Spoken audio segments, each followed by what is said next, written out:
Great day. We're here to help and give you something to talk about. That's what we do here each and every day, Monday through Friday. But each and every week, we get a visit from our friend Brian Duffy, and he has a different way of looking at things. Let's take a look and see what he has in store today. And it's time to say good morning to Brian Duffy. How you doing, my friend? I'm doing well. So what are we up to today? Well, we're going to talk about something known as the Iowa straw poll. I don't know if anybody really knows what that is. I think you take a bunch of straws, and then everybody takes one, and you put it in a bucket, and then whoever has the most straws wins, right? Exactly, but you got to buy those straws. It has been a big deal in the past. It has been huge. I mean, it's been around since 1979, and it's been known as the Iowa straw poll or the Ames straw poll. And for years, it's been held up in Ames at the Hilton Coliseum. Yeah, so that complex is where they have it. Big complex there, paved parking lot, so everybody could set up their tents there. And one of the drawbacks of that is that it got a little bit expensive for a lot of the candidates, because what they in essence are doing is see, I'm from Chicago. I was born in Chicago. So they're buying votes. You guys are Chicago guys. We know that. Yeah, we both know about that. We grew up with that. That was normal. I listen to Steve King, kick Chicago on a regular basis, but they're not as blatant as what happens with the Republicans at the straw poll. They will buy the ticket for you. If you want to go, they will buy the ticket.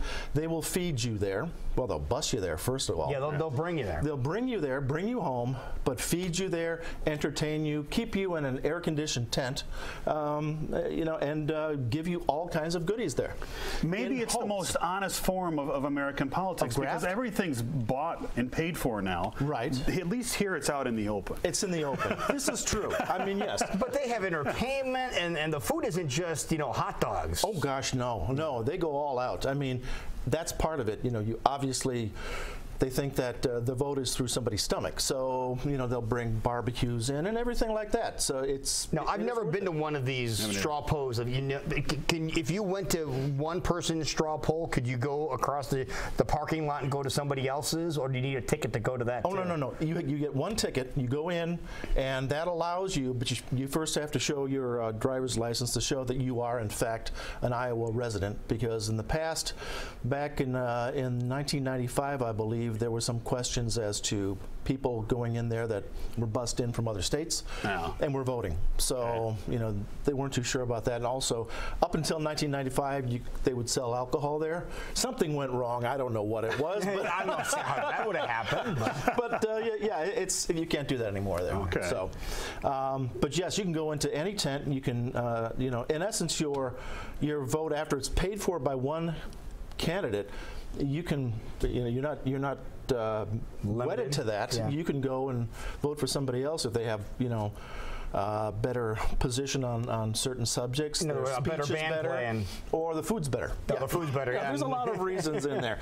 But the straw poll has kind of hit some rough weather lately. And one of the biggest, there's about 3 or 4 big things. One of them is that it is overshadowed the Iowa caucuses.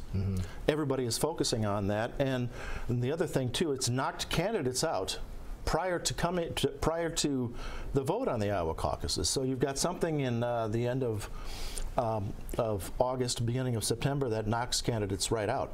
The last time it was Tim Pawlenty, who lasted the shortest amount of time. His campaign lasted 12 hours after he came in.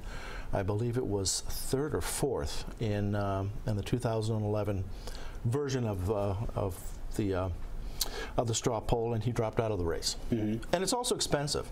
There's been rumors that back in 2007, Mitt Romney spent like $5 million on food, tent, all that stuff. Goodness. At Hilton, for the straw poll? For the straw poll. Wow. Only for the straw poll. And the other thing, too, is that they also have to buy tent space there. So the better your tent space, the location. Right. If you're, location. If you're right at the entrance of Hilton, you got it set. And that's what Ron Paul did back in 2011. He set up his tent, bought it for he bought the spot for $32,000. Oh my goodness. He had a mosh pit though. Yeah. Did he? And yes, he did, and he also had a giant not joking. slide. Yeah. It was a dollar slide. I love me some Ron Paul. So, and then you've got other things too, and you know, I tell you what, let's take a look at the cartoon. Let's take a and look. Explain it. All right.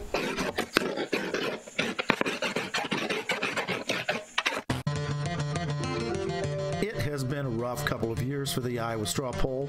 You know, first Michelle Bachmann won it, and then the governor attempted to torch the thing. And now the Republican Party has taken all the fun out of it by banning bands, barbecues, and mosh pits. Now some candidates are blowing it off to attend an event in another state.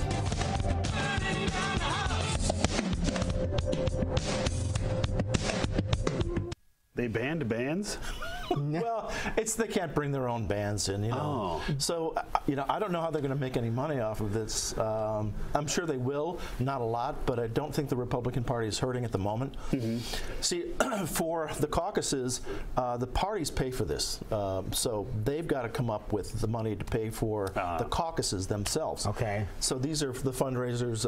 You know, the Democrats have Jefferson Jackson, and Republicans have the straw poll. Okay. So that's why, you know, they've cut back on that. They're going to have food stands there that are not going to be part of the, you know, part of what the candidates have to pay for. They'll also have tents there, which will be on a raffle basis. Okay. So they won't make as much money off of it, and they usually made about $1 million per, you know, per straw poll. So it'll be interesting to see what happens. But the governor tried to kill it, so there's enough things that could end it in the future. Now we're talking about, you know, music draws people in. What about Huckabee? He travels with his bass, doesn't he? Yeah. Yeah. Yeah, I don't know if he's going to be playing the bass anyplace this time, because I don't even know if he's going to, you know, if he'll purchase any spots there.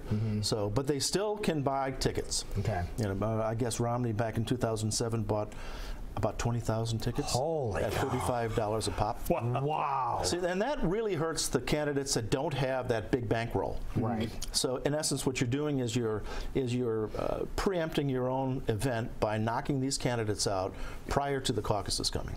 That's amazing. All right, so we'll keep an eye on that. Yes. You will too. Oh, I will. There you Yes. go. Good job as always. Thank Thanks you, a sir. lot. Thank you. We'll be right back. You're watching Great Day on KCWI.